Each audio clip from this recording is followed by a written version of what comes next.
ദീപിക പടുക്കോണിനെ പോലുള്ളൊരു ഇന്ത്യയിലെ തന്നെ ഏറ്റവും ഫേമസ് ആയ ഒരു ആക്ട്രസ് തുറന്നു പറഞ്ഞിട്ടുണ്ട്. അവർ ഡിപ്രസീവ് സ്റ്റേജിൽ കൂടെ പോയപ്പം ലാസ്റ്റിൽ അവരുടെ അമ്മ കണ്ടുപിടിച്ചതിൻ്റെ പേരിലാണ് അവർ മെഡിസിൻ എടുത്തതും അവർ രക്ഷപ്പെട്ടതും.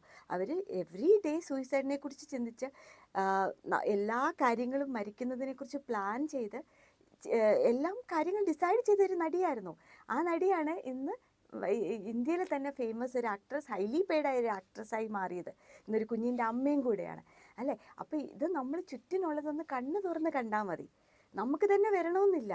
അപ്പോൾ ഓരോ മനുഷ്യൻ്റെ ഇമോഷൻസിനെ ജഡ്ജ് ചെയ്യുന്നതിന് പകരം നമ്മൾ ഉപകാരം ഒന്നും ചെയ്യേണ്ട, ഉപദ്രവിക്കാതിരുന്നാൽ മതി. ഡോക്ടറെ, എനിക്ക് ഇത് കൗൺസിലിങ്ങിൽ കൂടെ മാറ്റാൻ പറ്റുമെങ്കിൽ എന്നെ ഒന്ന് ഹെൽപ്പ് ചെയ്യാമോ?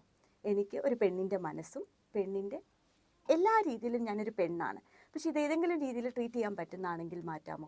കാരണം ഞാൻ അത്രയും അവഹേളനമാണ് സോഷ്യൽ മീഡിയയിലൂടെ നോക്കുന്നത്. പിന്നെ ഞാനത് സെർച്ച് ചെയ്തപ്പോൾ ഇവരെ വിറ്റ്, അതായത് ഇവരുടെ കണ്ടൻറ്റിനെ വിറ്റ് ഇവരെ ഇവരുടെ വീഡിയോസിനെ മാത്രം ജീവിച്ച്, അപ്പോൾ എനിക്ക് അങ്ങനെയുള്ളവരോട് ഭയങ്കര സഹതാപമാണ് തോന്നുന്നത് അല്ലേ. ഒരു മനുഷ്യൻ്റെ ഒരു അവസ്ഥേനെ മാക്സിമം ചൂഷണം ചെയ്തിട്ട് അത് കാരണം അത് ഫോളോ ചെയ്യാൻ ഒരുപാട് ആളുകളുണ്ട്.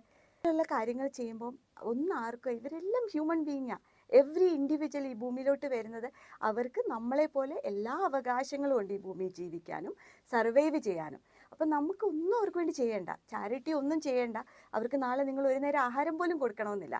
പക്ഷെ അറ്റ്ലീസ്റ്റ് ഒരു ബേസിക് തിങ് ഉണ്ടല്ലോ. ഈവൻ നമുക്കും അങ്ങനത്തെ ഒരു കുട്ടി നാളെ ഉണ്ടാകാം, ആർക്കും ഏത് ഹ്യൂമനും ഉണ്ടാകാം. അപ്പം ആ മനുഷ്യനെ മനുഷ്യനായിട്ടൊന്ന് അംഗീകരിച്ചാൽ മതി, കൂടുതൽ വലിയ മാജിക്കൊന്നും കാണിക്കേണ്ട.